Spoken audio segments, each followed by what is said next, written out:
The video you're about to see is for historical purposes only. It is an almost daily snippet of 1010 Wins broadcast in New York City and the New York City metropolitan area. On my morning commute, I listened to this news broadcast and decided to share a snippet of the news for historical purposes. The mission is to record history. All news, all the time. This is 1010 Wins at 92.3 FM, New York. Good morning. It's 57 degrees and sunny at 10 o'clock. I'm Linda Lopez, and here's what's happening. 3 NYPD officers, including 2 killed in the line of duty, will be given the Medal of Valor by President Biden at the White House today. 3 FDNY firefighters also will be honored. It's sentencing day for the man convicted in the terror attack on the West Side Highway on Halloween in 2017 that killed 8 people. A 26-year-old man is dead after being shot during an argument in East Harlem. Scientists say a key global warming temperature limit set by the Paris Agreement could be surpassed sometime in the next 5 years.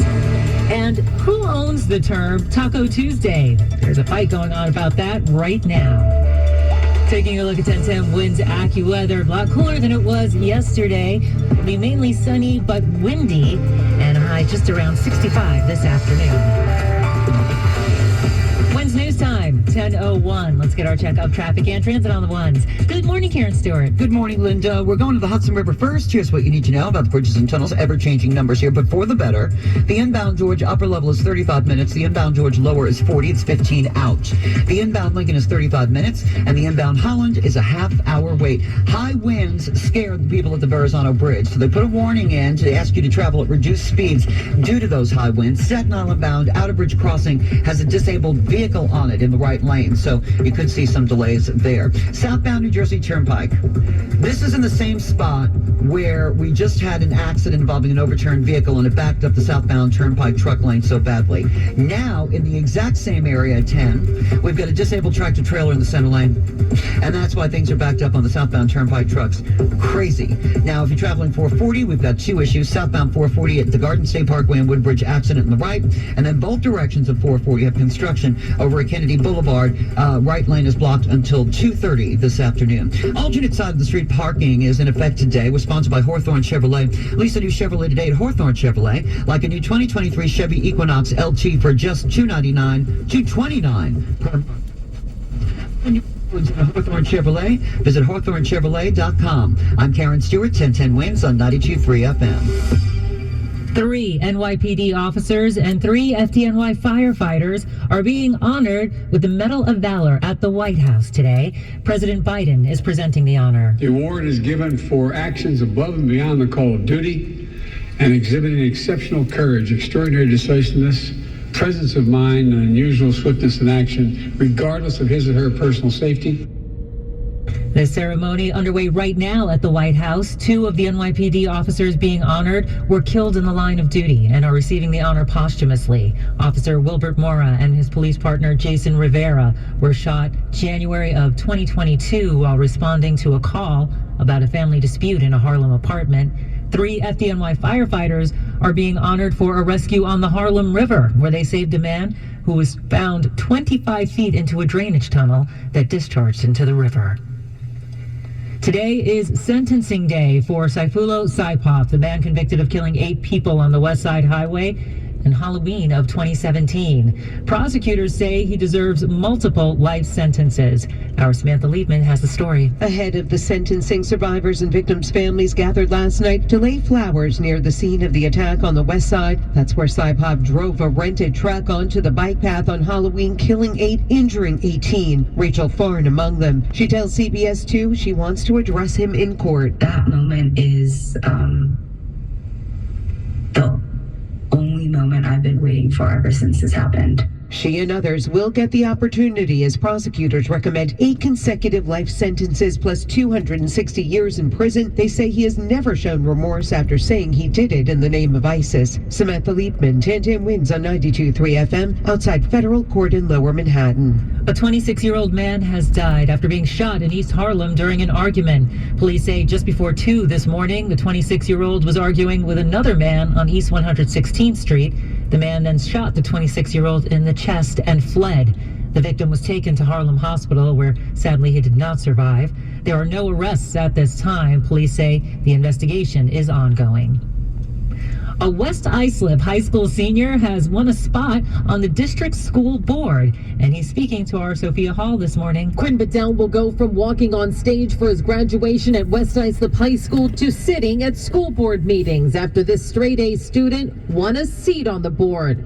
And he was a write-in candidate. Especially since there's a write-in vote, so it's going to be a tricky thing, The fact that we had over 1,300 people writing my name was amazing. And it just shows what a great community West Islip is. Bedell says he knows the issues in the district since he is a student and wants earlier screening for learning disabilities in the district. Bedell has dyslexia. I ran for the school because I feel like I have a different voice that's not necessarily represented in our school boards today. And I feel like, throughout my time on the school board, I'll definitely be a member that does a lot of work behind the scenes to better our children. Sophia Hall, 1010 Wins on 92.3 FM in Suffolk County, Long Island. And also in Suffolk County, a man has been arrested and charged with allegedly stalking 4 women hundreds of times. The women had all filed separate police reports since April of 2020, each saying that an unknown man was harassing them by calling them hundreds of times and sending sexually suggestive text messages over the 3-year period. Police arrested 49-year-old Joseph Matthews yesterday, saying he searched online for the women and their contact information before repeatedly calling and texting them. He's been charged with 4 counts of second-degree felony stalking, and police are asking for any other victims to please come forward. A federal appeals court is hearing more arguments today on whether a widely used abortion drug should remain available. Mifepristone is at the center of the legal battle. 3 conservative appeals court judges in New Orleans will hear arguments today about the future of access to the drug. The fact that we are at this point is really upsetting. Sam Law with Planned Parenthood says getting rid of it will have a negative impact on women all across the country. It would be detrimental and will severely impact people living in medically underserved communities, especially people of color and low-income people. That's correspondent Stacy Lynn reporting. It's going to be windy and cooler today, and that's bringing an elevated risk of quick-spreading brush and wildfires today. That warning out from the Weather Service. There's even a freeze watch tonight for the upper Hudson Valley, northern Jersey suburbs, but we should expect it to be mostly sunny today, just cooler than recent days. We get just to a high of 65 around this afternoon. The parents of a boy who suffered a near-fatal fall out of a bunk bed while staying in a baseball facility during the Little League World Series last year are now suing.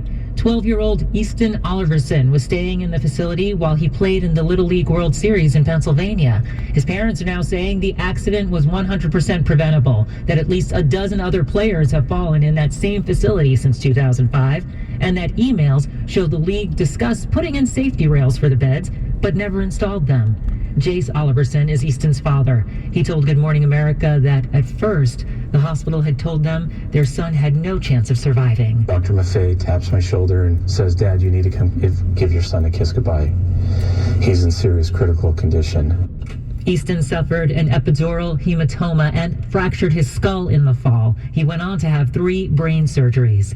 Oliverson said Easton is now in rehab, but still has a long road to recovery. The Little League told ABC News it can't comment on ongoing litigation, but says it's removed all bunks from the dorms and put each bed frame on the floor.